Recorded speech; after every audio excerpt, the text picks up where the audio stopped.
Sean Capri, and welcome to We the GamerCast. It publishes on Spotify, Apple Podcasts, and Google Play every single Monday. Patrons get it first. Thank you guys for subscribing, for rating the show on Apple Podcasts, for telling your mom, for telling your dad, for telling your brother, for telling your sister, for telling your cousin, for telling your cousin's brother, who's still your cousin. Actually, I think that's how that works. How are you guys? It's good to see you. It's good to have you here. I'm so freaking excited. I've got something absolutely insane to talk to you about before we jump into my conversation with TJ here.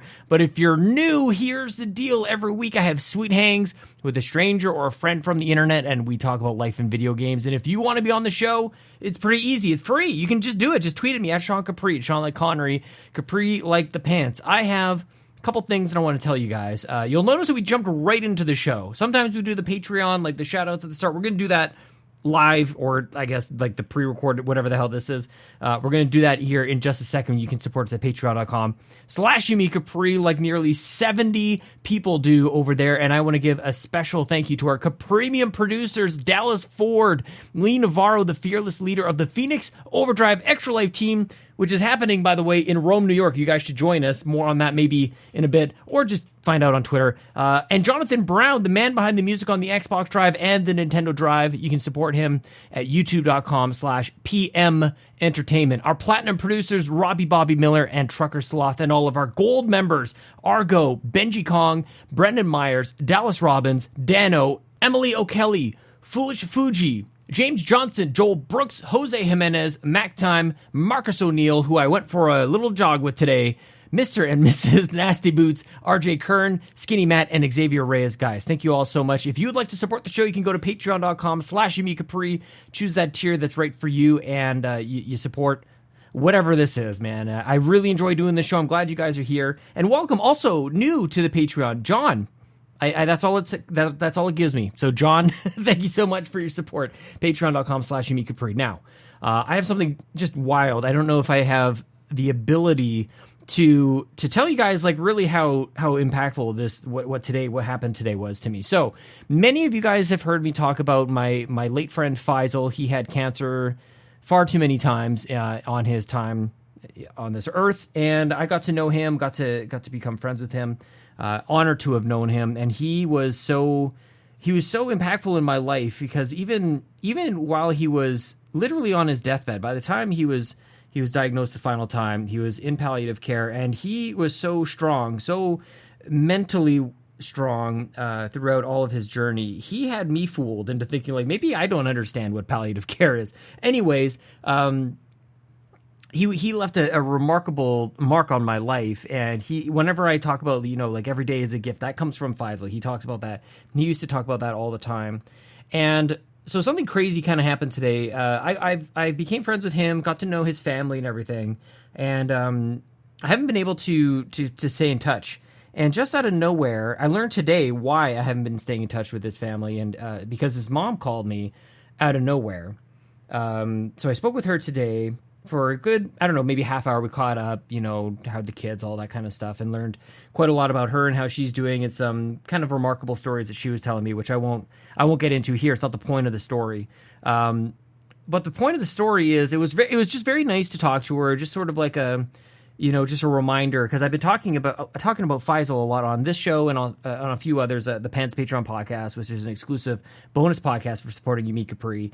Kind of just like spreading his message as best that I possibly can, because it was so impactful for me. So anyway, talking to his mom, really, really nice. And it wasn't until I got home that when I was, changing and getting into more comfortable clothes, because I go to work in a suit and nice shoes and everything like that. So I'm getting home, taking off my shoes, and I take a look at my socks, and there are these, they're like dark blue with kind of bright turquoisey, like just like bicycles on them, very simple, kind of like almost like a cartoon little bicycle pattern on them.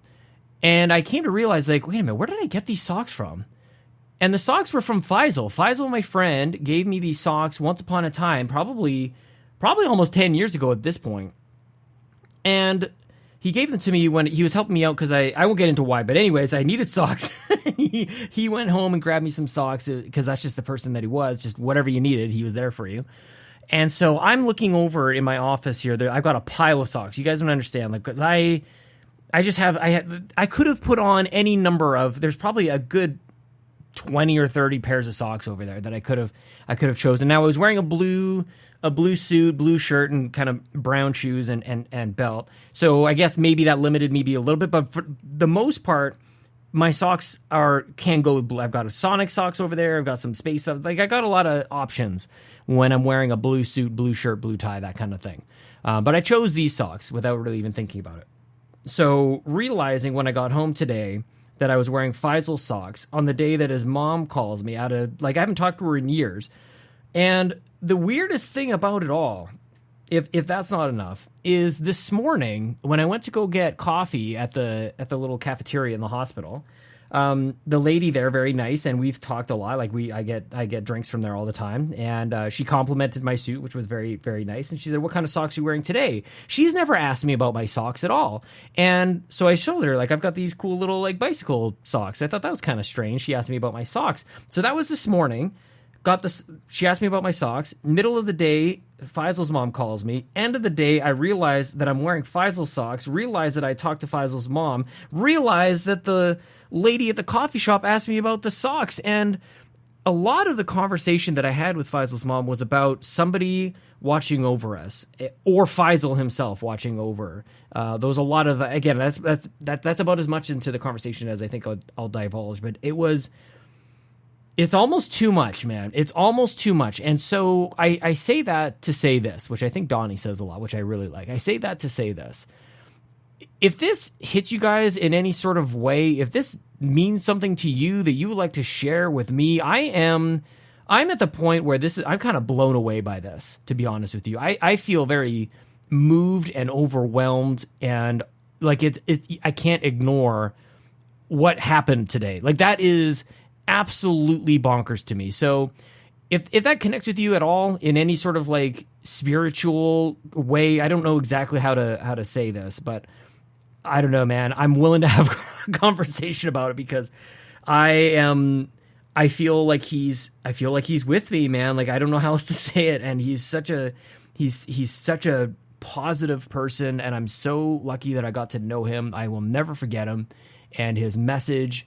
And today was just kind of crazy. So I wanted to share that with you guys. Hopefully that's all right.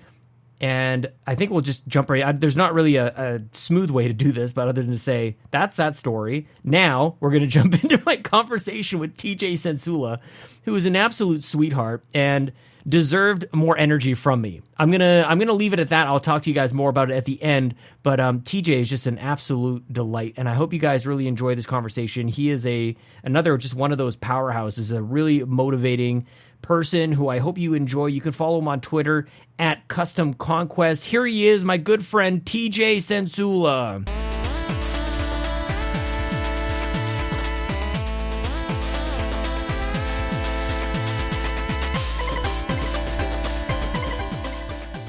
Growing up, I did karate and taekwondo. Yeah. And I competed in taekwondo much later than most people tend to do. Once you become an old man, sure, they call you Masters Division. And yep, so I competed on the state and national level, and then I came to Taiwan, and we were trying to find a taekwondo school, but they only train kids in my area. There are some really great taekwondo schools in Taiwan. Sure. But at least where I'm at, they didn't have one. So I joined with UFC Gym, and I was I was astounded at the level of talent they have for coaches here on this little island. So like, there's world champions training us in Brazilian Jiu-Jitsu and Muay Thai, boxing, kickboxing, all that kinds of stuff. So I take all that stuff all the time. I feel like it's kind of almost refreshing or a bit of a throwback for me even to hear karate or taekwondo, because it just seems like if you're going to get into fighting at all, it's going to be some sort of like, Muay Thai or Jiu-Jitsu or something like that. Or it's just like, but back in the day, I don't know about you, like back in the day, it was default Taekwondo. Like that was it. That was the only, for sure. I'm going to get my terminology wrong. You can help me out here. Like, are there dojos? And then I don't know, like what's for what? Like, where do you train for each? Get straight here. You're not far off. Dojo is karate, and dojang is taekwondo, so very close. Oh, okay. And the actual disciplines are extremely close too. Taekwondo has it was kind of derived from Shotokan karate, during Japanese occupation of Korea from World War II. So you can definitely see, I grew up doing karate from a Korean man who studied in Japan. So he taught karate, but you could also see that it had a lot of traditional Korean fighting elements in it too. And then as I got a little bit older, I trained with, I was just very lucky in my training. I got to train with two extremely high level and extremely skilled Taekwondo masters from Korea. One of them was even president of Kukiwon, which is kind of like the headquarters of Taekwondo. Good God, man. And it just happened to be the school that was proximal to me when I was looking for a place to train. Sure, yeah. Why were you looking to train? Like, how did you, walk me back to that, like, how did you get started? And what do you mean when you were older, when you got started? Well, I first started fighting, I think, shortly before passing through the womb. I think I delivered myself with... I'm not expecting that, okay. Okay. Yeah. Yeah, the rumor has it that I fashioned a sword out of my own umbilical cord and heated in my own delivery. You're breaking yourself, chopping through bricks and planks of wood and everything. Yeah, I'm coming out, Mom. The doctor seemed like he was threatening me with the forceps, and I was not about to have that. Oh my God! But like most kids, for real, I was really strongly influenced by video games. Legend of Zelda was one of the first experiences where I was controlling somebody who was using a sword. Sure. And I was like, oh, okay, this is my job. This is my job. Yeah. I'm going to grow up and I'm going to be a sword fighting adventurer. Of course, at like 7, you don't really know how impractical and improbable that is. And I didn't care and I never cared. Yeah. Like, what kind of living can you even, like, you're not even thinking about, like, making a living. You just, like, I guess that's just what I want to do with my time here on this earth. Yeah, I just figured I'd find a way, and as you get older, you just pour yourself into something enough. You spend enough time around something, you get lucky enough, and opportunities start to open up. Sure. And so I started pursuing more of a performance path because I realized the age of the knights is gone. The only way I'm going to be able to be a knight as a profession is if I do it in more of a theatrical or dramatic capacity. Yeah. So I started studying acting, and I would combine that with my martial arts, and it wasn't too long before that kind of transitioned to stunt type work. So when I went out to... I didn't know this. Okay. Like, what kind of stunt work were you doing? Predominantly sword fighting, but sure. it would also have a martial arts bent. So once I finished college with a film and video degree, so I knew how to edit. I was like, someday I'm gonna be broken down, and my body's not gonna be able to do what I wanted to do anymore. And I need to have something else that really engages me and interests me. And I've always loved storytelling, so I went to school to learn how to write and how to edit and all that stuff. And the stunt stuff was just convenient because it's where my passion was. So I was going to try to pursue that as much as I could while the body was still able. Yeah. You could edit till you die, but you can't do backflips till you die. I was going to ask you how many backflips you can do in a row. Like, what do you, I mean, it's kind of a non sequitur. In a row. If we're talking like handsprings where my hands go down. Sure. Probably like 7 or 8. Like you're just going. But generally, there's not more space than 2 or 3, especially if it's on a set or it has to fit within the frame of a camera. You usually only get 2 or 3. Yeah. But see, my body just doesn't even do it. It doesn't trust it. Like I'll quit a quarter way into the back turn, just like break my neck or something like that. It's not going to happen. And that's exactly what it is. Hesitation is death. Even if you commit and fail, you're going to be way better. I couldn't even do it on a trampoline. Like if I had every advantage in the world, like I couldn't do. Like I really have to be full on like pulley system and bungee cords and everything. Like really lifted me up, and I'd really have to go for it in order for me to just like do the thing. It's not a bad way to learn. Well, where did like the body? What is it called? Like body position awareness or something like that. Like where you're like you just know where you are just in relation to the ground at all times. Like is that? I don't know if I'm pulling something from like gymnastics or something.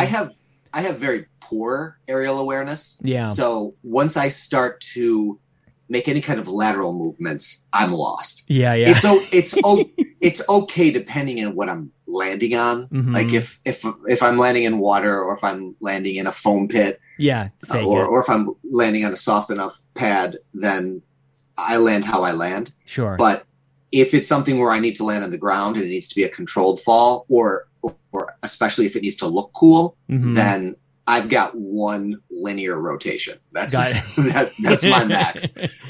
I would make most gymnasts shudder, but for my purposes, it served me well enough. So like, who are you stunting for? Like, are you stepping in for somebody? Is it sort of like a medieval times kind of thing? Like, what theatrics are you getting yourself into? Every capacity you can imagine somebody using a sword in modern day, I've had a hand in. I don't think I can imagine any sword play in modern day.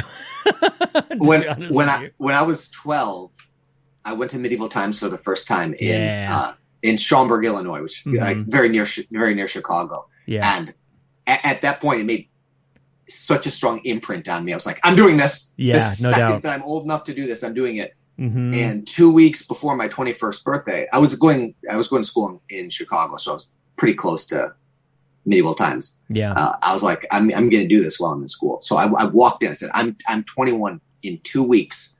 It's been my dream to work here. Mm-hmm. Like, let's make this happen. Yeah. And I just happened to have walked into one of the nights that I saw on the night. It's a sign that I was 12. It was amazing. And he was like, "Are you an actor?" I said, "Yeah." And he goes, "Stay right there." And somebody else came back in a few minutes. He's like, "Hi, I'm the casting director here. Do you want to play the Master of Ceremonies?" And I'm like, it's a non-fighting role, but it is like the role. Star. Yeah. So, all right. Yeah. I'll do this. So I rode the horse and I introduced all the knights. I was basically the mouthpiece of the show. Yeah. But no fighting. Yeah. But still, it was awesome to be around, and I'm very, very grateful for that. Could you have done a better job than the fighters? Like, let's be honest. Could you have gone out there and kind of kick butt better? You know what? The fighting is a significant part of what they do, but it's the mastery of the riding that really separates the knights at medieval times. And I was not at their level. I didn't need to be. For my purposes, I just needed to basically stay on the horse. And to be completely frank, my horse probably could have done the job without me, because it knew what it needed to do, and it would just go about its business. Even if I wanted to linger a little bit too long in one section, my horse knew the beats. My horse knew where it needed to go and how long it had to get there. Yeah. So it would resist me a lot of the time. And it's like, I know what I'm doing. Yeah. Like, quiet, you guy with the mouth. I've been here a lot longer. This show. Yeah. You're the one making the noise, but I'm the legs. Yeah. So I feel like I could have learned the fighting choreography. They were very talented guys, very talented, very hardworking guys. And I could not say a single disparaging thing about any of them. They were tough. They had toughness. Like, people who think that that's easy. You fall off a horse at 20 plus miles per hour. That's like a controlled crash. And these guys did it every night over and over again. Yeah. So while I'm a competent rider, I couldn't do what they were doing. Interesting. Do you think people have like an appreciation, or like, is it more cursory? Like, is there like a fandom for medieval times in terms of like anything more than just a place for people to go have a, I don't know, like kind of a weird dinner, kind of just maybe a function? Yeah, that's one of the cool things I think about the Chicago Castle, is that it's not a tourist attraction. Oh, interesting. Whereas if you're in like California, for example, that's where I went. Yeah, medieval times is right next to Disney World and right next to like Pirate Dinner Adventure. So it is something that you do. You plan into your trip to California. Right. You go to Disney, but in Chicago, it's mostly run by repeat business. Yeah. So you do generate these people who are committed to certain factions. Like there was this group that would always come in during my tenure at the castle called FOG, Friends of Green. And when they would roll in, it would be a party of like 50 people all just cheering for the Green Knight. And you knew that as the Master of Ceremonies, and you would pay special attention and you would give special acknowledgement, because you knew that these people, it was a very important part of their life to come, and they went to great lengths to try to make events out of this. So we tried to, as much as we could, make it feel special for them too. Did you become friends with like the rest of the cast? Did you guys kind of hang out? Like, was it more than anything than just they were all very close. But for the most part, I stayed at arm's length because I was also in college. And so I would roll in, I would do my shows, then I would go back and do my other stuff. And it was like 2 hours of sleep a night at best. It was really, really grueling. So as far as socializing goes, it wasn't really my thing. Was it surreal though? Was that at that point in time, was that kind of like making it was like, oh man, I've been working, I've been trying to like get something, or were you kind of like, okay, maybe this is more of a stepping stone towards what the real goal was? Like, where were you? I always knew that I was going to Los Angeles. Oh, okay. And so I had a very definitive end date. Because once I finished my college, I had an extension program in Los Angeles. And so I had like a 2-year period, and it was definitely the fulfillment of a childhood dream, which is my whole life is chasing the fulfillment of childhood dreams. Right. And I have to say I've been extremely blessed. Now that I'm a dad, I've pretty much checked every single thing off my list that I ever wanted to do in life. So from here on out, it's gravy. Yeah, man. And I have nothing but pathetic gratitude for the opportunities that I've had. What do you mean pathetic gratitude? That sounds just like this utterly deep acceptance that even though I pour myself into this, I work very hard for this. It's nothing without the opportunity. And so I find it hard to take too much credit for anything that I've achieved, because I only did it by the grace of God, or by the opportunities that were afforded to me by people enough gracious to work with me. And so I do my hardest and perform my best at whatever I do, because I don't know how to do anything else. Yeah. TJ has one mode, and that's 100%. That's all in. Yeah. I can imagine. Yeah. But I mean, that's very humble. But maybe does that come as part and parcel of some sort of like discipline that you brought along the way? Is that part of the training? Is that what made the training and fighting possible? Like, I don't know, maybe it's a cart before the horse or chicken and egg kind of situation where one led to another. Was it that the discipline came from somewhere else, or did you learn that through, or both kind of combine at the same time to just put you in you're in a very reflective state, I think, as well, and where you don't necessarily want to take all the credit in the world, but like you just said, it takes a lot of hard work to do what you did and what you continue to do. So I don't know, like where that maybe comes from, is if it's instilled first or if it's just developed along the way. I think a lot of it is just my natural bent. Do you have siblings? Maybe I'll take a different angle. What are they like? I do. We're about as different as siblings can possibly be. I'm the oldest of 4, but my parents were also foster parents. I'm their biological child, but over the course of my childhood, I've had probably about 30 foster brothers and sisters for varying lengths of time. Pretty typical. Pretty standard upbringing. Yeah. Okay, walk me through that, man. What was that like? I was always the oldest. Yeah. And my oldest younger brother was always the second oldest, but my younger brother and my sister sometimes would have people or other kids come into the house who were older than them. So they had a little bit more of a shifting dynamic than I did. So sorry, there was 4 biological siblings. Is that how that worked? Correct. And then why were your parents foster? Like, wasn't that enough? That sounds like enough children. Sure. It definitely was enough. And we were handfuls. But I think my mom just really felt a strong moral conviction that these children needed help. Yeah. And she was in a position to be able to provide a stable environment. We were what was considered a final placement foster home, which meant that they stayed with my parents until either they were adopted or the rights of their parents were restored.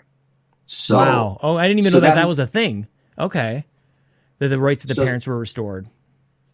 And there's all kinds of reasons why parents would lose their children. Yeah. Sometimes it's just like a tragedy of the court system. They Oh wow. they just mess up. Sometimes the parents need to get their act together. They're dealing with their own issues, addiction, sometimes incarceration. Sometimes they are in a bad financial situation and they just can't afford their kid, and they make the tough choice to put their kids somewhere where they can be provided for until they can get back on their feet. And thankfully, we had the opportunity to witness that a few times where parents they wanted to be the parent to their children, they just couldn't. Yeah. But I'm glad that my parents were able to provide a place for those kids to be safe in the meantime, so that when they could be restored to their parents, they were able to be. That was able to happen. When in your life did this start to happen? Like, where were you when like the first kind of foster kid walked into the house, and how did they prep you for that? I was pretty old. I was 12, I want to say, 11 or 12. And my parents had taken care of friends of the family's kids when I was very young. So I was maybe 2. Yeah. And there were 2 girls who came and lived with me and my brother. And they were about our age. So I only have extremely tenuous memories of that. Just very, very, fragile images in my mind, like moments that I can pick out, but I don't really remember the dynamic of what that was like. But they're fully on taking these people in, like feeding them, clothing them, like it's not just like they're not getting subsidized from somewhere else. It's like they are the guardian. It is subsidized to some extent. Like some of the kids have special needs, so they require medication and they require visits with counselors or psychologists, things like that. So the state would pay for that stuff. Yeah. So if they got prescribed some medication, that doesn't come out of my parents' pocket. Gotcha. But still. So what does your dad have to say about all this stuff? Like, is this mostly like your mom? Like I think you kind of singled her out when you mentioned it, but like, what is this mostly coming from your mom kind of thing? Like your dad's working? Like what was that situation? I think my dad is less vocal about his emotions, but he was always, at the worst, he was complicit, and at the best, he was, right alongside my mom. They definitely worked as a team, and I have not a bad thing to say about either one of my parents. As a kid, you take for granted how good your parents are. And then as you start to get older, you realize, wow, like the parent jackpot. You ever tell them that?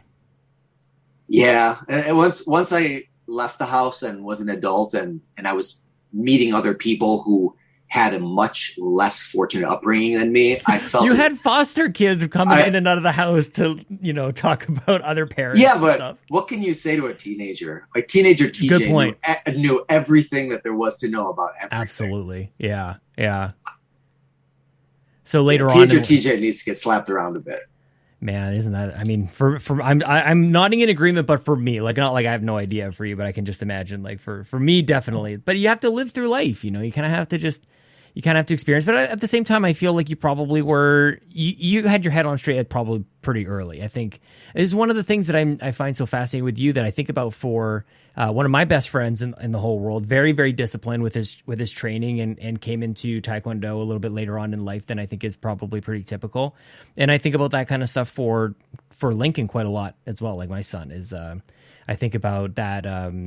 I want that sort of instill, and also like maybe there's something to be said about the challenge of it all, like overcoming the challenges. And there's this great video of this, I don't know what kind of discipline it was, what kind of martial art it was, but maybe Taekwondo or something. There's this kid and he just wants to try to like break through the plank, through the wood, and he's not able to do it. And he starts to weep. He just starts to really cry, and he's got a really great coach or, whatever you would call it, really helping to encourage him. And he just like breaks through it and he does it. And he like, you can see the transformation almost as I think it was his foot, like kicking through it.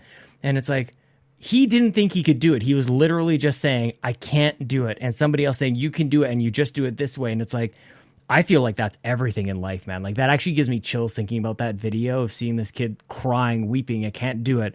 And then he does it. And it's like, that's life, man. Like that in that moment, it's like this microcosm of like, you don't think you can do it. And you try, you have the right mentorship, you have the right coaching and encouragement, and then you do it. Holy crap. Like I get really excited about that sort of thing. That's why I think sports and everything is so important. I witnessed what you're describing almost exactly firsthand, Mm-hmm. and it really, like you said, it was humbling to see a master at work. Yeah. Like understanding the slap tickle, when you need to be hard, when you need Mm-hmm. to really like push a child firmly, and when you need to back off. And I think that's really the difference between a master and somebody who's still kind of a fledgling in the craft of teaching, right. Especially when you're dealing with kids. Yeah. Because sometimes kids really don't believe that they can do it, and they just need a little hard push. Yeah. Sometimes that hard push is too much. Mm-hmm. And knowing how to do that delicate dance is one of the most impressive things that I've seen from the coaches that I've had the great privilege of being able to be around. Mm-hmm. Are you coaching kids? Like, what are you doing now? I kind of jumping here, but yeah. I'm not now, but okay. I've coached in Taekwondo in a junior capacity, never on a master level, but warming kids up, taking them through basic kicking techniques. I was a sword fighting coach for, let's see, maybe 10 years in Los Angeles. And that was part of, you asked earlier, how do you make a living as a sword fighter? That's right. one of the ways is in Los Angeles, California, stage combat or film combat is almost a requisite skill. So there are lots of people who need to learn how to do that, and not a lot of places where you can learn it. Right. And at the time, I trained at Swordplay Studios, which was just an extremely talented group of sword fighters, a very sound method of training for screen, extremely safe, extremely repeatable, extremely consistent. And so I was fortunate enough to be able to first train there and then be able to teach out of that school. So that was a lot of fun. Wow. Like, I mean, holy. And I met my wife there too. I was just going to ask you that. It was so funny. You must have, like, maybe you've listened to the show before. Maybe there's a pattern here, but that's exactly what I was going to ask you is like, okay, so you go from all of that to like, now you're a dad. Are you married or are you common? Like, we're married. Okay. So if we weren't married, I would not be allowed in Taiwan. She's my ticket. Why? How did that? She's Taiwanese. Okay. So where did you meet? Born. Yeah. Okay. So I was teaching sword fighting at Swordplay Studios. One of the classes I taught was stage combat. So I would get a lot of young actors who would come in, and a lot of them went on to do pretty awesome things. I trained a couple Power Rangers, which was really cool. What? And wait, okay, you can't blank over that. What? Tell me more about that. when I was a little kid, not too little, maybe 10 or so. I watched Power Rangers. Heck yeah! It was like the culmination of a lot of the things that interested me, telling stories and performing for screen and martial arts. I was studying martial arts at the time. So what they were doing on the show was very similar to what I was learning in karate and taekwondo. And I thought that sure would be a fun job. And then as many, many years pass and I'm in Los Angeles teaching sword fighting, and one of my students who had at that point already been my student, I think for a couple years, he said, "Hey, I just got an audition to be a Power Ranger. They keep calling me back." And I'm like, "Do it." And so he went and he auditioned and he got cast as the Red Ranger, which was amazing. And then what era of Power Rangers are we talking about? Is this like Jason that we all know was like the Red Ranger? Or is like I think Power Rangers kind of kept going. Jason was when I was a kid. He was the first Red Ranger that I ever saw. This young man played Jaden. Oh, okay. It's Alex Hartman. He super nice guy, super talented. He worked super hard, and his best bud joined sword fighting at the same time. Right. And his name's Azim Rizk. In a subsequent season, he got to play the Black Ranger, who at some point turned into the Green Ranger during that his time as a Power Ranger. And man, freaking Power Rangers are awesome, dude. You're bringing all this back. I haven't thought about Power Rangers in forever. That is awesome. I know, man. I know. So wait, it was like, awesome. But like when we were kids, like weren't they wasn't the actors that we saw? Like wasn't those were the Japanese actors like in the costumes? Like I don't know if that's actually true. It's this really cool mix. So I guess Saban acquired the rights to the footage of the Japanese series, and he interspliced it with American performers for the mask off sequences. So he just intercut the original footage it was such an inexpensive way to be able to produce this what at the time is for a live action show, very high production. And he was doing it on the super cheap. And at some point they realized it's tough to keep these kids on the payroll for this long. So they started doing almost like an instituted recast every couple seasons, where they would find some story reason why the cast had to roll over. And I, to be honest, I haven't really followed Power Rangers very closely, but I certainly was very interested in what my students and friends were doing with it. Yeah. And so it was cool to hear how they do the ADR when they're in the suits, because obviously they're not performing any of that. Right. And they were quite capable, both of them. Alex was a very skilled sword fighter, so he got to do some sword fighting stuff. And Azim was really developing his parkour skills, so they let him do a lot of stuff. And it seemed like the stunt coordinator kind of would figure out what your skills were, what you're capable of, and they tried to craft some of the action sequences around that. Yeah, which is cool. Okay. So you were on your journey a little bit here, like talking about meeting your wife. Okay, so you're sword fighting, training the Power Rangers. About the time that they joined, Alex and Azim, my wife Natalie also joined. And when I'm in an instructor capacity or a teaching or coaching capacity, I'm like, my eye is not on the prowl. I'm not that type of guy. So I'm you're focused. I'm not like looking for some potential hookup. Sure. So my wife doesn't know like where I'm at as far as that's concerned. But as she described to me later, she said that she was talking to one of the teachers, or I'm sorry, the woman who was at the desk where you sign up for the classes. And I walk into the class and she's my friend, actually. Christy's like, "Hey, that's TJ. He's going to be your teacher." And Natalie says, "You walked in, and when you did, the light behind you created this like path, and I just saw this glowing light and this halo of fluff and curls." And I was like, "That's my teacher." Yeah. Okay. So she was my student for a couple of years, and then at that point, she works in the film industry also. She's a producer, production manager, production coordinator, that kind of stuff. And she was just looking for an entertaining and exciting way to be able to train, like to stay in shape. And she thought, "Hey, stage combat, that sounds fun. I want to swing around some broadswords." And we had a pretty fun class. It was we did exciting stuff all the time. Who doesn't want to swing around a broadsword? And honestly, I hadn't thought about it before this conversation, but now that you mentioned it, I kind of want to think about like where maybe I could do this. Well, you did it. You got to do it in Skyward Sword, so it's like imagine doing that for real. I'd break a wrist, man. I'd break her. I really have to work on some serious form, or I don't know. Get a good coach. You'd be able to get some tape going. Yeah. Yeah, sometimes. Yeah, you say it. So she was she visiting? You have to. Was she visiting? No, California? She lived in California also. Okay, but like, she's from New York. And okay. Her parents. I know we got this confusing citizenship thing. So her parents are from Taiwan. Okay. And she was born in New York. Yeah.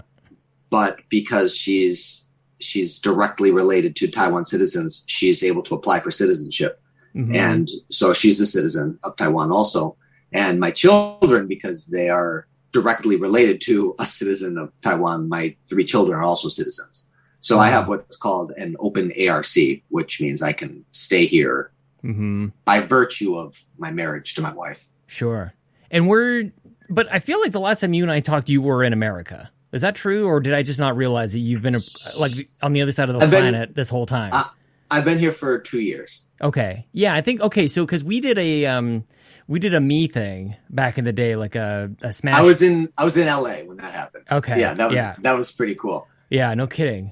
I mean, oh man. I mean, you're wearing the shirt too, the me time and everything. Are you still doing stuff like that? Are things different on the content creation side? What's going on? Yeah, they just tend to evolve. For me, anything that I've done with Nintendo or me stuff has always just been a little side hobby, just pursuing another interest of mine. And if there's one thing that I find I will always do without fail, it's I almost never deny myself a passion. Like if it's something that's like really speaking to me, I go after it and I go after it hard. I love that. And so with the me shows, I just got this bug when Amiibo were first announced. Like, hey, this is kind of like what I'm doing in real life, where I'm training these fighters and we're pairing them against each other. How cool! I'm just curious to see what would happen. Totally clicks. Like which one of these Amiibo would really win. And I thought I'm just gonna do with the main starting characters that were in the original Smash, and then I just got all swept up in that Amiibo craze, and I was like, why just do 8 when there's potentially 50 plus total characters? I didn't anticipate at the time that it was going to take Nintendo several years to be able to release them all. So I really did take on a project that dramatically scaled up in scope beyond what I imagined, and beyond what maybe if I knew it was going to be that much work to start with, I might have done it a little bit differently, but I have no regrets about it because I'm very proud of that show. I put a lot of work into that show, and I met a lot of great people through that show. Absolutely. Yourself included. And that was really cool to be able to, when I first started, I was like, I could do this completely by myself, just 100%. I don't need, at the time I was doing a lot of things where I needed cast and crew and camera operators, and it was extremely cost prohibitive and time prohibitive. I had to deal with everyone's schedules. I was like, I want to make a show that's just me, like 100% produced by myself. Yeah. And because just talking about myself isn't interesting, I was like, well, let's just go with that common video game trope of having the dark version, because I want these characters to argue anyway. So having a hero TJ and a dark TJ just makes sense. And it's playing homage to my favorite villain in the Legend of Zelda series, which is Shadow Link, Dark Link. I just like the dark side of the hero. That was our backup name for our son, Shadow Lincoln. It was pretty close. Maybe that'll be a journey for him one day. That's awesome. Shadow Lincoln. Yeah. So it was at some point I was like, do I want to make this dramatically harder for myself? Yeah. To get involved with more of the community. And the community was so passionate surrounding Amiibo when it first started that I was like, you know what? I know this is going to make it a lot harder, but let's try to get a guest in every episode. And I'm really, really proud and pleased and grateful to all of the scores of people who were willing to be on the show. And there was a guest for every single one, yourself included. It was unreal. For people who don't realize how that show is assembled, because it doesn't quite make sense once you see it. It's a conversation between Hero TJ, Dark TJ, and the guest. However, the guest is not a party to the conversation. Right. The guest just gets like 5 prompts. I just ask them 5 questions, and they reply to those questions, and then I build a conversation around what they said. So a lot of trust is being placed in me that I'm not going to leave somebody with egg on their face and not make them look the fool. And I'm really surprised how generous people were with that trust. And I tried my best to not betray anybody with how they appeared in the final episodes. One of the things that really jumped out to me through that experience, and I'm going to have to remember to like put a link to at least my episode, was that I don't know where in your sort of calculations on this came into play, but you had some sort of awareness that like you were bringing people on who were not performers like you, right? So and sometimes when you throw a camera, even though a lot of us are content creators, we're not actors. Right. So it could have been worse. I feel like if you had set it up so that like you gave us a set of lines, which would have been very natural for you and something you're very familiar with, you could have put like a script in front of somebody else and say like, act this out. And it probably would have been way worse. And it seemed like there's almost like a little bit of a nod that like, yeah, the person voicing this actually isn't really in on it, but somehow that made it that much more entertaining. It made it fit that much better. I don't know. Was that a consideration that people weren't necessarily like an actor that you're scripting, or where did that all come in? What I was trying to do, at least consciously, was to make it as easy for people as possible so that they didn't get discouraged. If it was too much work, if I was asking too much of people, I think it would have turned people off. But by saying, hey, here's 5 prompts. Just Mm-hmm. give your honest answer, honest opinion on what these are, which mostly was like, give some kind of greeting, say who you think is going to win in a fight between these 2 people. Yeah. Let us know where people can find you on social media, So and good. things along those lines. Yeah. And so most people kind of provided more or less what I expected, because I was at least somewhat familiar with the personalities that I was approaching. So I kind of had some idea about, although sometimes people surprised me. Sometimes some things that people said were hilarious. Sometimes I would try to, as much as was possible, connect people with character matchups that had some sort of meaning to them. Sure. Although it wasn't always possible. I think in your case, I had a particular match. Yeah, like, was it Pitt and Bayonetta? I think so, yeah. That was just the one I had to fill, because Bayonetta took so long to come out that your episode was actually one of 2 that I skipped, because I wanted to be able to keep making progress on the show, and I could go into round 2 if I just put off the last couple fights of round 1. So Cloud and Bayonetta, I waited like a couple years till I made those 2 episodes. I was really grateful that you jumped in and nabbed that one. You did an awesome job. It was so funny to me. Well, I wish I would have watched maybe some of the other ones to at least get a sense of what the heck I was even in for. But like, that was back, I'm looking through our messages, and this is back in, I think, 2017. It looks like so we're going back a ways, man. Yeah. And it was one of those things of just, and Bobby and I used to talk about this all the time. Like, what is happening right now? Like, how are we finding, and how are other people finding us? Like, this connection that was kind of happening. And I don't know if this is more of a normal thing now, and that people just kind of expect this to happen. When you go out on the internet, you're going to meet cool people and like-minded people, and maybe meet some friends and stuff. But like, that was not the expectation at all. And then to meet cool people, and then to be part of something like this, it was like, you did this, and then Gary Gray, I don't know if you know Gary Gray did he had me voice something as well that was animated, and it's just like, the talent that is out there was just, so it was never about me giving up any time or feeling like off put about anything. It was just like, this is awesome, man. Like, this is really like I felt like a kid just creating stuff. Felt like, neighbor Matt and I, as 5, 6, 7-year-olds, just drawing and tracing Mega Man instruction booklets. It was just like that, but in 2017 with computers and animation, like, of course this is what kids who grew up doing that would grow up to do. This now we're recording voiceover and putting it to me's and creating Nintendo videos on the internet. It seems very natural. Yeah, Sean. Like, basically, the things that I occupy my time with now, I turned 40 this year. I'll be 40 on Christmas Eve. The things that I occupy my time with are the exact same things that would have occupied my time at 4, except now I have more means. So, like, at 4, I would have done this with paper and a pencil and a crayon. Yeah. And now I'm advanced enough in Adobe After Effects where if I have this image in my mind, I can bring it to life. And I just never lost, for better or for worse, I never lost that childlike wonder about creating. For better.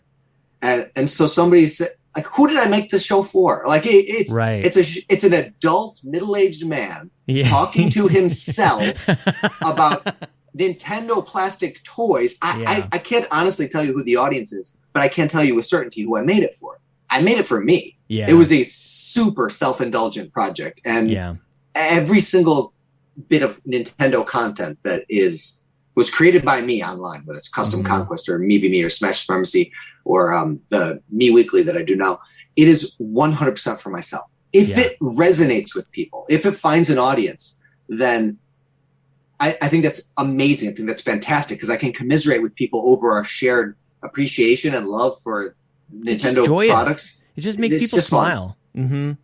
What do your kids think of this? How old are I always want to be careful. Like, if people don't want to talk about their kids or whatever, I'm very open about it. But if you don't want to talk about your kids right now, I'm very open about my kids. Okay, like, what do they think about this? And where are they at in their journeys? For them, it's normal. So they don't, like, a lot of the things that I think I kind of give them a skewed perspective of what a normal dad is like. Don't we all? Look what's behind me, man. I know. You know what I mean? Like, It looks amazing. Don't we all? I want to go. I want to go play with all that stuff. Anytime, man. Yeah. Speaking of amiibo, yeah. And my daughter's 8, and she was born into the whole amiibo craze, so she could name every single Nintendo character before she could do the alphabet. I love it. Yeah. And I was weirdly proud of that for some reason. Yeah, of course. And my oldest son is 6, and then my youngest son is 4. Yeah. Yeah, that's so perfect, all 2 years apart. Yeah. Yeah, sometimes we have this plan in our head of what we want. Like I said to my wife, let's have a honeymoon baby. And then 2 years to the day, let's just do that. And she was like, okay. And sometimes our plans, I had a friend who I was working with at the time in a stunt show at Universal Studios. And he said, hey, just so you know, it doesn't just happen like that. You know, you don't just decide you want to have a baby. The stars need to align. My wife and I tried for 2 years before we had a kid. And it dawned on me for the first time. I was like, you know, I've never in my life tried to have a kid. Right. So it didn't occur to me. Like everything else I do, it doesn't occur to me. Like, I'm going to try to do a backflip. It doesn't occur to me that I can't until I discover that I can't. And then you make the you learn what you need to know to be able to get to where you need to get to. So I went into this whole baby making process aware suddenly for the first time that it doesn't always happen. Well, also, you know, I don't know about you, but like, there's definitely like this warning shot or a warning that you've been given for years and years that like, even if you think about, you know, doing the thing, then somebody's getting pregnant, you're going to be on the hook for the rest of your life. Like you kind of have that, you know, and maybe my wife could kind of describe that a little bit even more, like from a woman's perspective, like just don't even do it. I think it was in Mean Girls. Like if you have sex, you will get pregnant and die. Like the consequences are dire. You're right. Know, and they were instant. It's definitely a distinct possibility. Exactly. That's a better way to say it. That is definitely the way that humans were designed. It does happen. We know that. But did you will this into the way that you thought things would happen, or did you guys have some delays as well? No, it was. You had your honeymoon baby. We had without getting too personal on you, we had an abstinent engagement, and so we basically know the earliest possible point of conception, which would have been the honeymoon, and our baby was born 9 months to the day. Yeah, to the day on my birthday. On your birthday? That's awesome. It's pretty amazing. It's pretty amazing. So, you have a lot of these like signs that like I don't know that things are going all right, man. Like I told you, it's a charmed life. So just nothing but extreme gratitude, because I know that's not the experience of everyone. So I just try to always be just unbelievably grateful that and to try to savor each day and to take stock of the innumerable blessings. There's as we know well enough, no day is guaranteed. So think about that so much right now, man. Like I already was, and certainly every day as we all get older, you know, it's just what else can we do? Talk to me about the move, though. Talk to me about like you sort of, I don't know if the word is uprooted. That almost sounds violent, but like you must have a completely different lifestyle. Yeah, it was not so much as uprooting as we found ourselves that we no longer had roots, and we had we were able to create this mobile existence. At some point, my wife's job kind of transitioned. I was, once I became a dad, I'm like trying to jumble all these different thoughts into one thing. Let's start with stunts became very difficult once I had kids, because people would call me on the phone and say, hey, you want to swing your sword at 3 p.m. in the afternoon? And I'd be like, yeah, sure, whenever, I'll be there. I never said no to anything. Took every job. I always did it. You live lean as a professional sword fighter, but you're living the passion. I'm living the dream. And that was certainly enough for me. What do you mean you live lean? Like you have like in terms of like dollars, material? Yeah. You go, there were many, many times where I didn't know where the next paycheck was going to come from. Yeah. And then Disney hires you for that. Universal hires you for that. Like you just, I'm grateful to say that there was always something.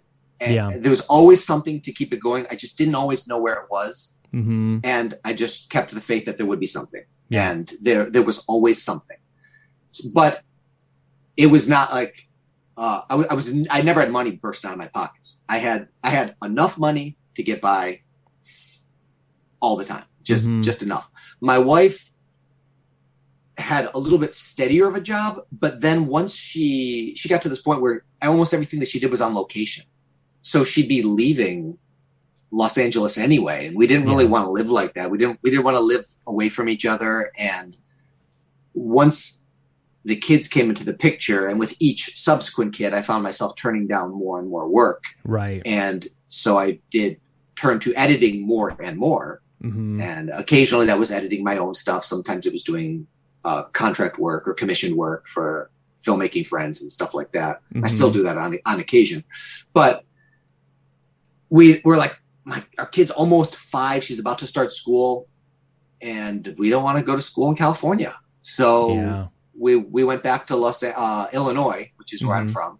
And my daughter did her first year of school in kindergarten in Illinois. And we stayed with my parents, and it was just an incredible time to be there because she was born in the same year as both of my brother's kids. Yeah. So, that's awesome. They were all 3. They'd never been able to spend any time with their cousins, and now they're like living on each other's laps for a whole year. And it gave my wife and I time to take stock of what we were doing. She was still going out and doing shows like music fests and the Super Bowl things like big events big live show events that would happen. Mm-hmm. She'd go out and do, but it wasn't really super fulfilling.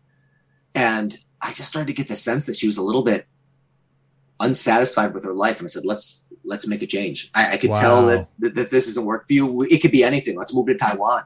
And I just kind of threw it out there. Like that was your idea, just throwing it out there. I just said it. And then she looked at me and went, really? You somehow knew that that's what she wanted. This is happening. Yeah. Is that what that means? Like, did you kind of think that that's maybe what she wanted? Did you get a sense that?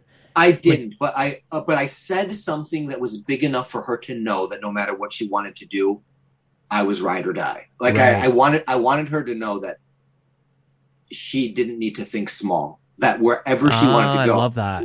Wherever she wanted to go, I would follow. I never thought we were actually going to move to Taiwan. I just said it. Sure. But, but as 1 second after, by her response, is like, oh, this is happening. That's what I was going to ask you. So, okay. So she says, you get that sense of shit. That's what she wants. You go, shit. What did I just say?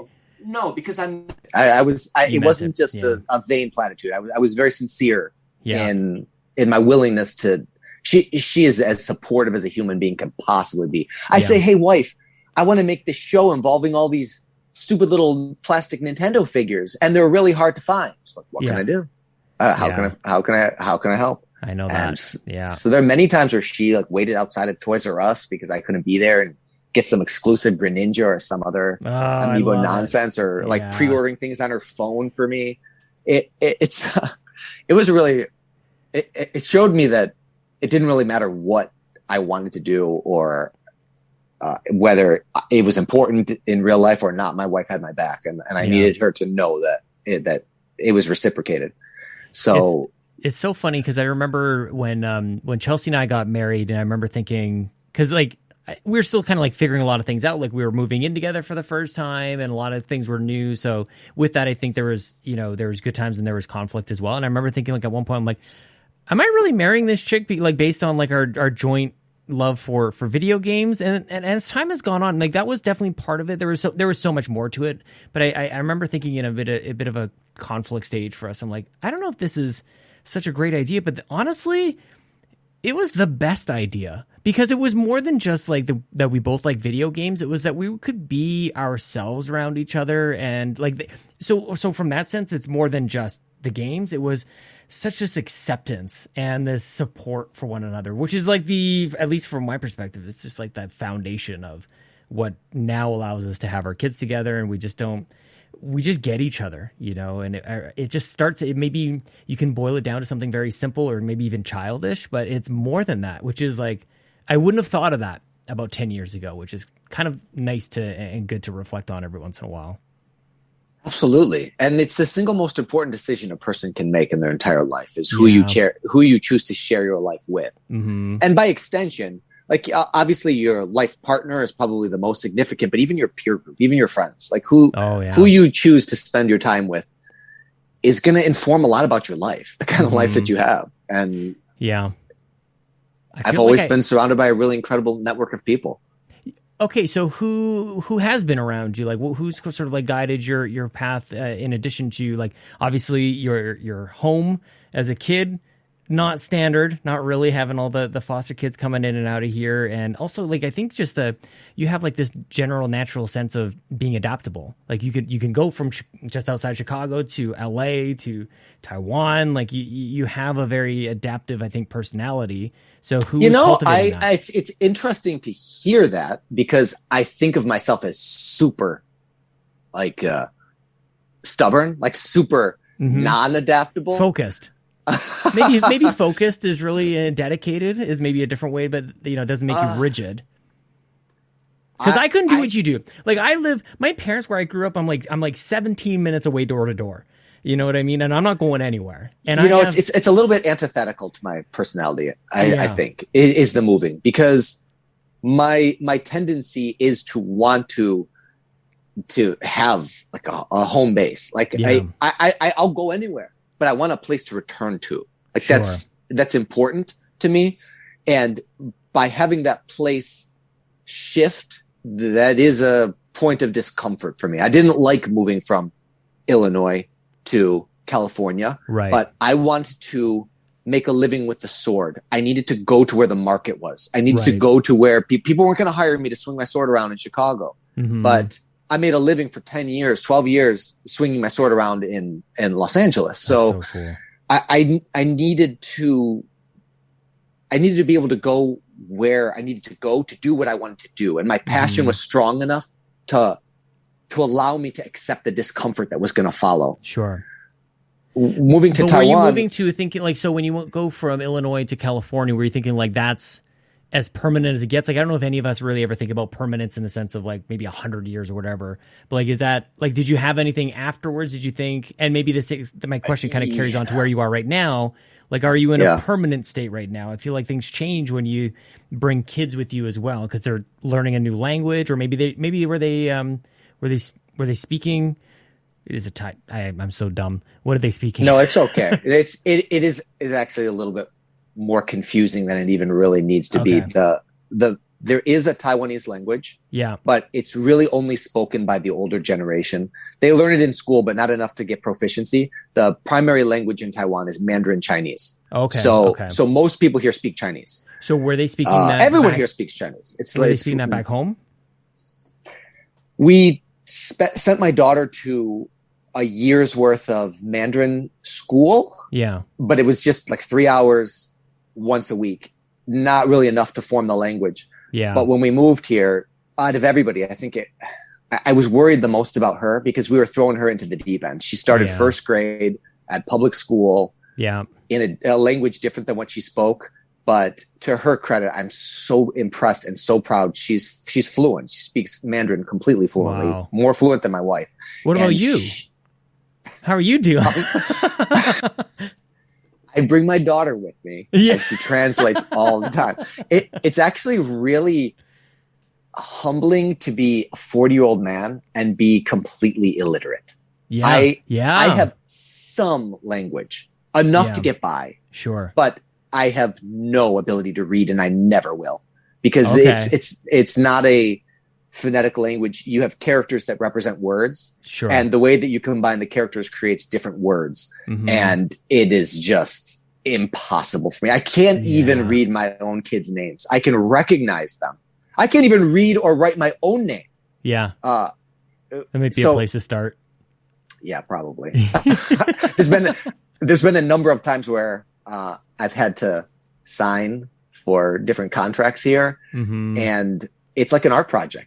It's like an art project for me. My agents will sometimes take the form from me and just sign my name. Oh yeah. I'm like, oh, thank you. Light pencil first and go over once you get it right in ink. Yeah. So like, okay, so back to like the permanence thing, like that seems freaky to think like, is that life forever? Or do you even think that is that part of the thought process? I had this idea. I had this idea in my mind when I moved to Los Angeles that I wanted to leave before my oldest kid started school. Yeah. And that's pretty much exactly how long I was there. And I said that when I was a 22-year-old kid with no kids and no wife, no idea of even bringing kids in this world. I just knew someday I wanted to be a dad. Yeah. And I also kind of knew I didn't want my kids to go to school in Los Angeles.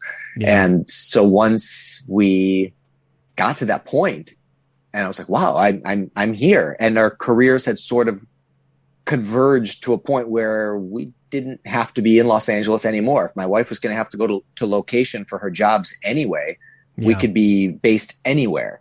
Yeah. And so it was good to connect with family for that year back in Illinois, because I feel like it allowed my kids to develop they lived like brothers and sisters with their cousins for that 1 year's time. They did Taekwondo together. I got my twin nephews into Taekwondo. They just got they either just got their black belt or they're just about to get their black belt. Holy cow. And so I'm really happy that I was able to have some impact on their lives while I was there. Mm-hmm.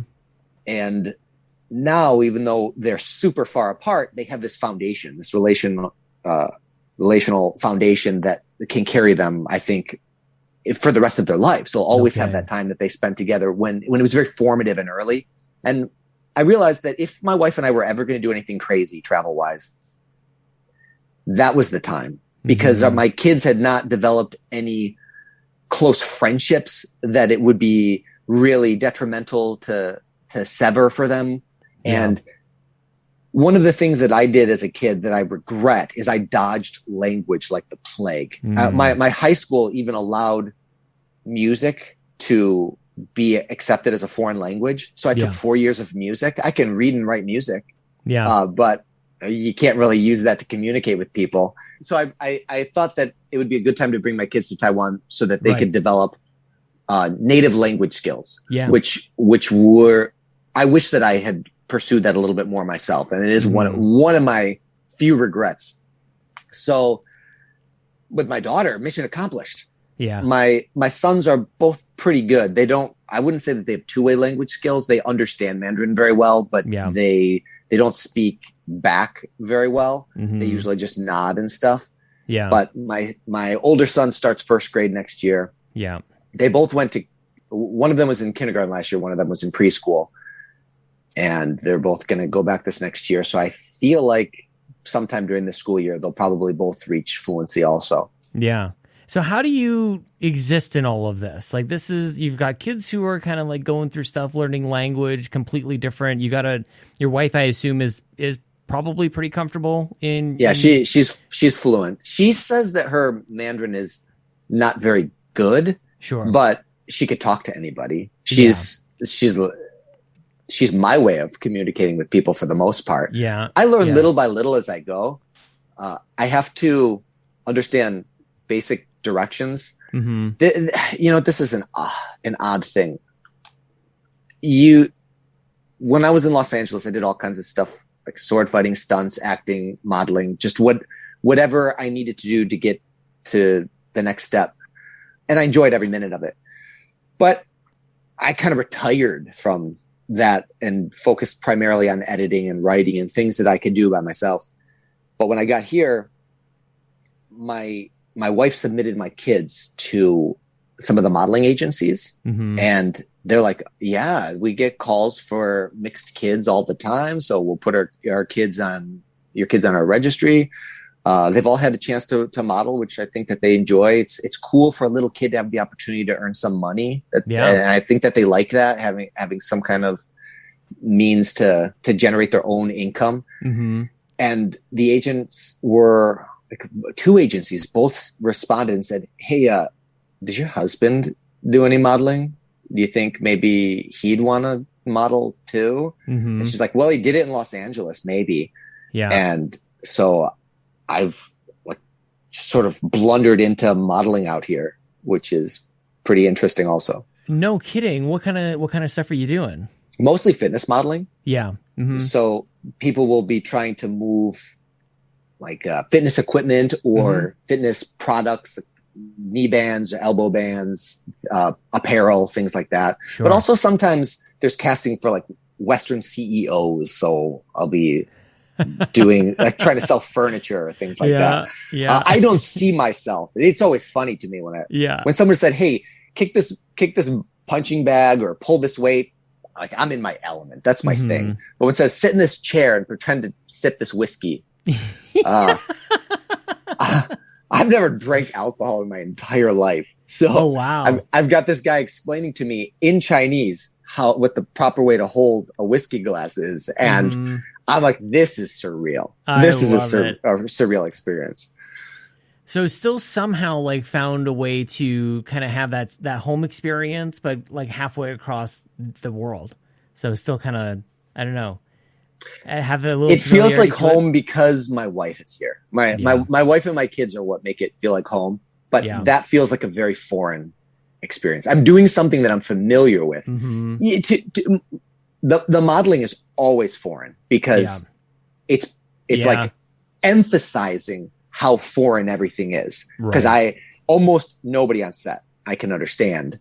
The way that sets run in Taiwan has a vague similarity to how sets run in the US, but that's also very different. And so I appreciate the differences. There's more of an emphasis on efficiency, where I find that a lot of the projects that I worked on in the US, there's this saying like one for safety. Like even after you got it, you still shoot 5 more. And here there are many, many times where I just do one take. And it's like, oh, okay. Like, hey, run from here to there as fast as you can. Okay. And like, okay, moving on. Got it. Oh, okay. They're really confident that they got that. And I worked with a European company out here. They're based in Taiwan, but the person who runs it's European. And we did a more Western style shoot where there was a lot of play, a lot, like 1,000 shots go off. And her observation was that it's not a matter of confidence. Like I had perceived it as confidence from the Taiwanese filmmakers. And she's like, it's not confidence, it's budget. They only have so much time. They got to get all this stuff in. But I really think that it's disingenuous to say that there isn't also a very high level of competency where they know what they're doing. They're bringing their A game and they're prepared to succeed on the first try. And if they don't succeed on the first try, then they want to get to the point where you get it as soon as possible. Sometimes I struggle with what they want. Actually, honestly, out of everything I've done some stunts out here. I've done some jumps, some running, some extra crazy exercise stuff. I worked out with a weight vest for 8 hours straight. The hardest thing that I did was hold that stinking whiskey glass. I just could not quite remember the way that you had to hold it. And the guy's trying to say to me, if you hold it a certain way, it warms the drink. And so you want to hold it in a way that doesn't warm the beverage. And I'd still mess it up. Okay. Yeah. I'd still mess it up. How long can you keep this up though? Like, is this again, like this a permanence thing? Like how long can you be in a foreign land like this and like not know the language? And like, is this forever? We came out here with a plan of staying for 1 year. And after about 2 months, we were like, a year is not long enough. We really want to stay here for a bit. Let's do 2 years. So within a few minutes of being here, we knew we were going to be here for at least a couple years. And then a little ways after that, we were like, why put a number on it? Like things are working. Things are going well. Cool, let's just be here while it's going well. And then all of the pandemic stuff hit. And that just threw the entire world into a spiral. I don't know how familiar you are with Taiwan, but their pandemic response was somewhat unprecedented. So we lived largely in a bubble where we were untouched. We just had a normal life for almost that entire time span. And only 2 months ago did we have to initiate lockdown protocols, and it's easing up now. So we're back to the gym. We had like two months outside of thereabouts where most things were closed. You didn't really leave your apartment unless you needed to for some reason or another. But now we're kind of reaching back to that state of normalcy, and I hope it continues to trend in that direction. And do you stay in touch with everything that's going on back home and seeing a lot of I get a lot of news. I actually think that you have a dramatic advantage being an expat or a foreigner abroad with the news that you get. Yeah. Because it subtracts a lot of the, I don't want to take a controversial slant with this conversation, but it cuts out a lot of the partisanship. Right. It cuts out a lot of the politicization. I'm not sure if it's a word. It doesn't politicize the statistics to suit a certain end. Mm-hmm. So I feel like, as far as my countrymen are concerned, I had a year advantage on the facts. Yeah. Because I'm receiving a lot of the same information that they are from the Taiwan media. Yeah. But the Taiwan media doesn't really have any of the incentives that the American media has to advance a certain agenda. Right. So I feel really, really bad that it's reached a point where people are at each other's throats about things that shouldn't really be that way.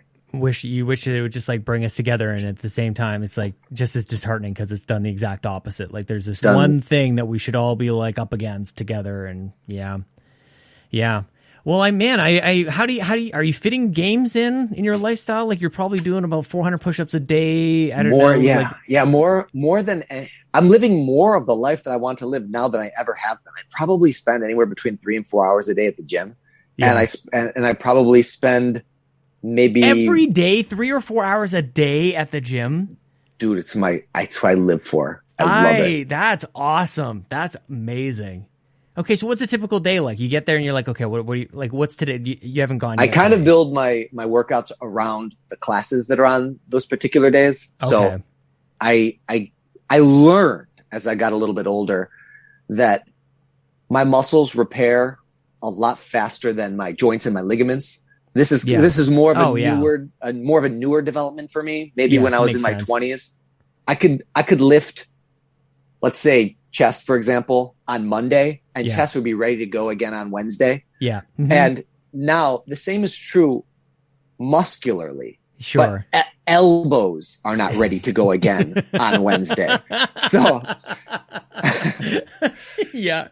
So you make a few adjustments. The weights get lighter, the reps get higher. Yeah. The rest period gets longer. Yeah. But I can work my back while my chest is resting. So I still can do every day. Yeah. I just need to put another day in between. So I used to do like a 2-day split, and now I do a 3-day split, so that at least each body part has 2 days off before I have to address them again. Mm-hmm. And I am a little bit of a cardio junkie. It does impact my ability to hold size to some extent, but sure. I can cut it back so much. I don't go jogging anymore.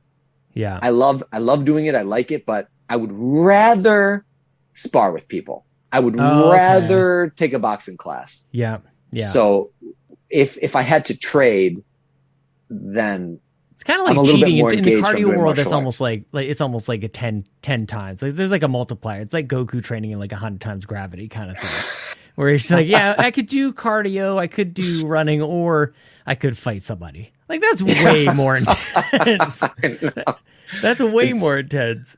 It's more where my heart is. I enjoy. I get that. I enjoy running. Like I spent years with this super active pair of pit bulls that they chose me, and so as a responsible pet owner, I needed to run them, and they needed to be run hard. Yeah. So I'd run them for 3 miles a day for 2 years, or longer, and then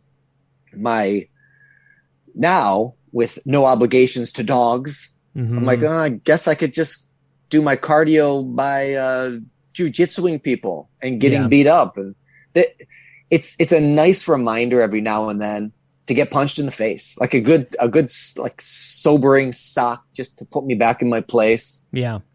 But you don't look any worse for wear. Like you don't have like your ears look fine. You're not like your nose is like straight from whatever I can tell. Like I broke my nose really bad when I was 13. It's actually I've seen a lot of bad broken noses from obviously being in combat sports, and I watch combat sports. I've never seen one worse than mine. I was playing soccer. Yeah. And I went for a low headbutt, and somebody went for a high kick, and it smeared my nose across my face to where it was blocking my eye. Oh my God. I didn't feel any pain. I just felt like the impact, like it was a really hard impact. Mm-hmm. And I thought I was concussed or something because I couldn't see out of my left eye. And it's literally your nose is in the way. I'd never had a bloody nose in my whole life. Yeah. And I just kept playing. Like another couple of minutes went by. And then I looked down. And when I looked down, black drops were coming out of my nose and hitting my white shirt. And I was like, oh, I'm bleeding from somewhere. And I went and found the coach, and he looked at me like he turned white like a ghost. Yeah. And he says, he's like, hey, Sarah, can you take this kid to the nurse's office? And I'm like, I know where the nurse's office. I can walk myself. So I get there, and she's like, ooh, yeah, you're going to need to go. You're going to need to go to the doctor. And I said, oh, that's fine. I just hope it's not broken. And she goes, I don't want to scare you, honey, but it looks pretty broken. Yeah. And that was where I was like, what? And when I looked at it, I almost threw up. Like never any pain, but like the sight of it was really horrific. Yeah. So the specialist pushed it back more or less to where it needs to be. But more or less, could have been worse. Oh, I just lost your audio, man. No. Am I back? There, we're back. Yeah, got it. But maybe you don't. How am I now? How about now? Am I now? Yeah. Yeah. Okay. All right. We're good. So I don't take too many shots to the nose. Maybe that made me a little hypersensitive to taking nose shots. But I get hit in the eyes and the mouth all the time. Bloody lips are a pretty regular thing for me. We wear mouth guards. I don't want to get any teeth knocked out. Mm-hmm. And I'm not doing like I know I train at the UFC gym, but I'm not exactly in a UFC match. We're not trying to hurt each other. We're playing. We're trying to train. Some of these guys go out and fight. Yeah. Like some of the guys who I train with, they go and they do matches out here, and it's exciting. But I think I might have gotten past that point in my life where, for me, it's more about the sparring, the training, and advancing the technique, and not necessarily going out into the arena. I had my day in the arena. Now it's still the training. Let me ask you this before we close things out about, like, you've been doing this your whole life. You've been fighting your way out of the womb, I think you said. Yep. for and UFC, I think, has captured a lot of people's attention throughout various points in their lives. Like, is there a point where it's like, maybe now's not a great time to get into fighting? Or are you seeing people in all stages of their life, like, kind of getting into training in all those various ways? I think that it's never too late to get into it, but you also do need to keep your expectations in check. Like, if you've never thrown a punch in your life and you're almost 40, go take a boxing class, but don't expect that you're going to be the next heavyweight champion of the world. Right. So no matter where you are in your life, there's a starting point. Yeah. And I say it all the time. You might have even heard me say it. I don't really think of fitness as a destination. It's not a place that you can get to. It's an ongoing adventure. And adventures have twists and turns. I might have some months where maybe I'm dealing with a particular injury, but I'm not going to stop. I have to find a way around it. I still have to rehabilitate that injury, but I also need to persevere and find some way past that. So maybe my training has to evolve, or maybe I don't like the results that I'm getting in the mirror. I have to adjust the diet. I have to make tweaks here or there just to get to where I want to be. But it's an ongoing experiment, and you figure out what works and you keep that in there. And if something doesn't work, you remove it and you plug something else in, and eventually you find something that works for you. Yeah. There's definitely many different ways to get to where you want to be. It's funny because I think as you're kind of talking about that, I'm plugging back in. Of course, I've just been, it's an outside perspective, but thinking about all the parallels that you just said in terms of fitness, diet, and that whole journey with your life journey, that it's sort of like, it seems like there's just an acceptance of this is how it's going to be. And there's going to be twists and there's going to be turns. But if I get hit like this, I'm going to have to adjust in this way, whether it's your fitness or your your life or where your family is situated. I feel like that's a pretty commonality that you've just been kind of bringing along. I'm taking that away from this conversation big time. Yeah. You know, you brought this up a little bit with wanting to get your kids into sports for discipline and like maybe link in martial arts or something like that. And I think to some extent, there's no greater gift that you could give yourself than controlled suffering. And by that, I mean, when I go to the gym and I'm curling weights, my biceps don't want to do that. My biceps are screaming. It's creating discomfort, but it's elected discomfort. I'm choosing to do that to myself. But then when I find myself in a situation that's imposed suffering, I have already like experienced something uncomfortable that I had control over. So it allows me to be able to persevere through discomfort that's maybe not of my choosing. There's no doubt. And you've probably experienced that when you're running too. Like there are times when you're running and you feel like you can't take another step. There's a stitch in your side. You've got diminished lung capacity, but you're not home yet. Yeah. You still got more. Literally, that's what I like about cardio and like travel cardio, like bike riding or running or anything, where you actually have to you got to get yourself back home. Even just walking, what am I going to do? Like lay in the grass over here? I can't do anything. I've got to get myself back home. Like there's definitely something there. I mean, but that to me is sort of like just the heart of discipline, I guess. Yeah. Is whether it's physical fitness or work ethic or whatever, like studying, like it's just you're doing something you don't really want to do, which never really makes sense in the moment, especially when you're young. It doesn't seem like, well, I could just not do this. And that seems to make a lot more sense. But, as years have gone on and life just naturally gets tougher in a lot of different ways, having those experiences, whether they directly translate or indirectly, just give you that toolkit to man, I've been in a shitty situation before. I've dealt with hardship before. And I don't know, there's something kind of magical in at least my brain that works where you go, it doesn't necessarily differentiate. Well, when you're struggling before, it was because you chose to have 3 jobs while you're going through school. And it's like, well, that didn't it actually doesn't really matter. There's I don't know, some sort of there's muscle memory that in your brain that kind of happens. And I have a huge appreciation for that. Yeah. I'm really impressed at your newfound commitment to your fitness. I think that's awesome. I got to get back to it. I really thank you, but I really I'm kicking myself a little bit because it's so much harder to get back to it. I was in pretty good shape before, nothing like where you're at, but I was in pretty good shape and just it doesn't take long to just lose it all. But it's actually been through a lot of reflection, and this is why one of the reasons I want to talk to you tonight is because or this morning, I guess for you. I feel like reflection, whether it's a dedicated meditation or whatever it is, just a self-awareness of who you are at your core, what you actually want to do, and then just creating an action plan to go do that. That resonates so much with me, and I see that so much with you. And there's a lot of people that we surround ourselves with that I see that with, and it's I want to be around people like that, who go, this is what I want to do. This is what I got to do to get what I need. And then you go do it. It's hard to do that. It's hard to know what you want. And I feel like any way that I can surround myself around people who can demonstrate how to reflect on that and discover what it is that will bring some sort of positivity or joy or whatever you might want to call it. I think there's something to be said about that because it's harder than it might seem. Maybe as a kid, things are provided for you or whatever, but at a certain point, you're kind of on your own on that front. So just figuring out how to do it. I appreciate you saying that. What I want to know is your secret to unlocking more than 24 hours in a day. With the amount of content that you generate, it doesn't even seem like you're beholden to the laws of space and time. It's the wife lottery. That's the big secret. Big You won too?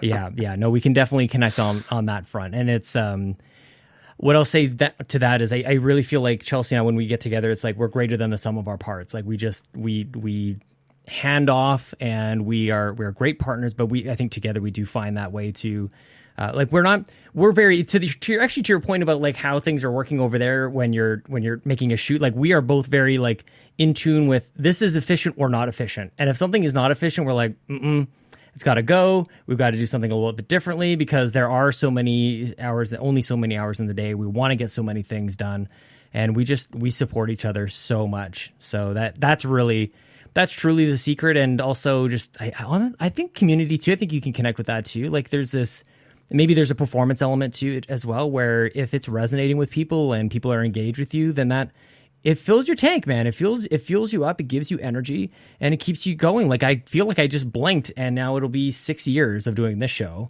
Yeah. That hundreds is amazing. of conversations. Yeah. Yeah. I don't know. I also think, and maybe again, like as parents, we can look at something magical happens when that first kid is born and you're like, I didn't think I could operate with this little sleep, but yeah, it's a different chapter of your life. You know, in my 20s, I was sleeping all the time, dude. Yeah. I had almost the exact opposite effect where I was sleeping like 2 hours a night just because there was too much that I wanted to do and not enough time in the day. And then once I had a kid, I get up at the time that I normally would get up and there's just this little thing Velcroed to me. And I'm like, I'm not going to move. I'm just going to enjoy this. I'm going to enjoy being the dad to this wonderful little being that I brought into this world with my wife. And it almost doubled or tripled the amount of sleep that I got. Yeah. In a weird way, which I know is counter to most parents' experience. But it did force me to have to slow down. That does make sense. Yeah. Cause they're not, at least at that point, they're not exactly bouncing off the walls, but pretty shortly afterwards you're chasing them. But it's they're little like nutballs all day long today. Oh really? they run around constantly, which is to be expected at the age that they're at. They were all doing martial arts too, but they gym hasn't been open for their class level yet, so they're having to do daddy training, which sometimes they love and sometimes they don't. They all love Ring Fit, which is good. And we've definitely taken advantage of that. Yeah. I feel like you should be on the box for it, honestly. Like we should just even if we could Photoshop it on there, we should, instead of whatever's on there, it should be you running around. I don't know anybody who has logged more hours in Ring Fit than me. And that's just because I would get addicted to the game loop, or I would never set out to play for 8 straight hours. I was like for 8 straight hours more than once. And and I didn't mean to, because I started playing it late. I started playing it after the kids went to bed, so like at 9 o'clock. And I'm like, I'm just gonna beat this world. And then I beat that world, and I unlock new moves. I'm like, oh, I want to try that exercise out. And then before I know it, I have unlocked new things on the skill tree. I'm like, I want to try that out. And then before I know it, it's light outside, and I'm like, oh no, I just played all night. And that happened to me more than once. Oh my gosh, man. I think maybe one of the reasons I actually ended up selling it, because I was playing in this room, and like a lot of people in pandemic and in quarantine and everything, like I had a real problem just being in this room. Like it was a serious sort of like mental thing for me, where I'm like, because like it was a very stressful time. People were not being themselves, especially in a work situation. There's a lot of stuff kind of going on, and I attached a lot of what was happening at work with this space. That has a lot to do with why I stand now, because I wanted just I couldn't sit the whole time. That has a lot to do with me wanting to be a little bit more active and just, again, kind of discovering what's at my core. I want to move. That's where I'm at. But at the same time, I like being lazy. I really like playing video games. So anyway, I was playing Ring Fit, and I just attached it to this room. This was really the only place I was doing it. And hearing you talk about it, and it has just kind of continued on. It was not a fad, maybe like I was expecting it to be. Like people still leverage that to keep up with their fitness, and it's a legitimate really workout. Good. Yeah, man. Especially if you were around for like the Wii Fit days. The Wii Fit was not, which I also loved, and I also did. But I'll be the first to say that Ring Fit has far more potential. It was actually the first justification of the tech and the Joy-Con, if you ask me. Like I thought the Joy-Con were an utter waste of existence, and then all of a sudden this Joy-Con comes along. I mean, the Ring-Con comes along, and I'm like, this has completely legitimized the Joy-Con. Yeah, it's doing things that's gamifying this Pilates ring in a way that I would never play with a Pilates ring like this. Right. It's like boring. I'd rather just go lift some weights. Yeah. But now all of a sudden I have this device that allows me to combine two of my life's passions, video games and working out, in a meaningful way. And for me to advance in an RPG by virtue of my own physical endurance is next level. I wish that I could take Dragon Quest 11, which is a game I'll never play. It's not my speed. But if beating that monster meant I had to physically in real life perform a certain number of squats, I'm in. Mm-hmm. Yeah. Because all of a sudden it's merging my physical reality with the trials of my character. And something about that for me is super compelling. Like, can you beat this monster? I don't know. Can you depress that ring again? So by it having to be me, it really personalizes the experience and makes it feel like I am really beating those monsters. Whereas in the game, I'm pushing buttons. And that's not to be reductive of the experience of a good RPG, but this particular game, it really connected with me. It reminds me of I don't know if you know Jacob Rush from Nintendo Nostalgia, and he used to talk to me about when he would train in the gym, it was him trying to become Goku. Like he would train to be Goku. Yeah, we all had that. Right? And I feel like I've kind of like heard it before, but then you see pictures of this guy training, it's like, yeah, he's going for Goku, man. Like he's getting the spirit bomb going and everything. He's really after it. So that definitely reminds me of Jacob for sure, man. I'm gonna have to get that thing out here. Like, you've got me fired up, man. It's the end of the night here. I'm like, I feel like I should do some push-ups or something, man. I'm ready to go. This is awesome. That's good. It's good. I'm glad. I like it. You've got me fired up, man. Well, look, like I've kept you long enough here. I'll do some Zoom editing here at the end here as well. But I've really enjoyed chatting with you. I'm glad that we carved things out. I'm glad that time zones and everything all worked out and stuff. But do you want to let people know like where they can find any of your stuff? Do you want to be found on the internet? Do you want to share that kind of stuff? Sure. If you want to check out what I've been working on lately, I do a weekly Nintendo news show through the prism of me characters, and it's called Me Weekly. It goes up every Friday on the Nintendo Wire YouTube channel. If you want to follow me on Twitter, my most active account is at Custom Conquest. Love it, man. Well, thank you so much for, again, actually kind of short notice to put this together. I really, really appreciate it. I hope you have an awesome day. And man, thanks for your time today. Same to you, Sean. Let's do it again sometime.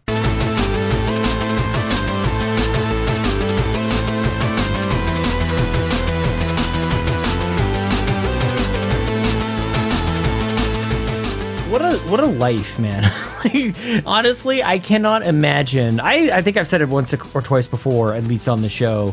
I live like 25 minutes away from where my parents live, like where I grew up. And I just cannot imagine, uprooting and moving my entire family to another even city, let alone another country. Like they're very courageous, man. Very courageous. A wonderful conversation with TJ. Thank you so much. I hope you guys will go follow him on Twitter at Custom Conquest.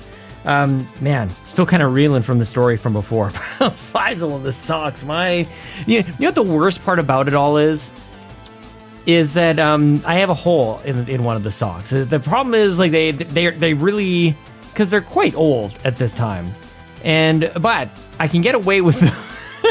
I can get away with wearing them if I flip them onto the other side. Like, I think there's if the left sock is on my left foot, or however that works, there's a hole that comes out of the big toe.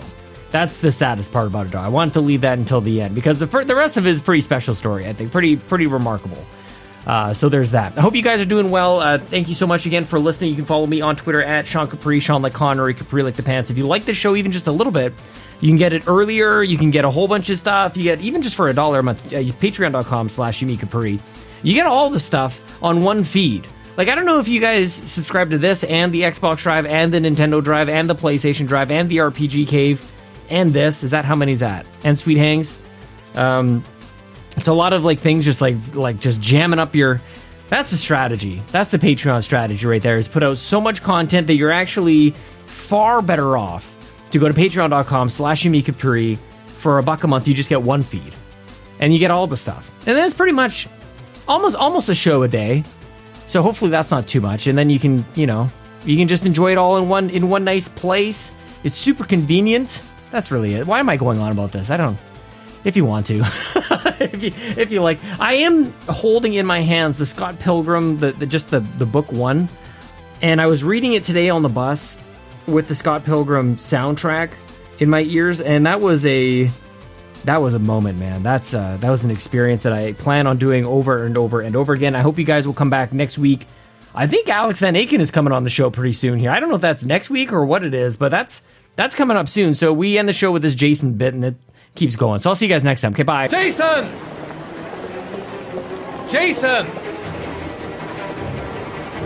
Jason! Jason! Sean! Sean! Sean! Sean, where are you? Jason! Jason! Jason! Sean! Sean! Sean! Sean! Sean! Jason! Jason! Jason! Jason! Jason!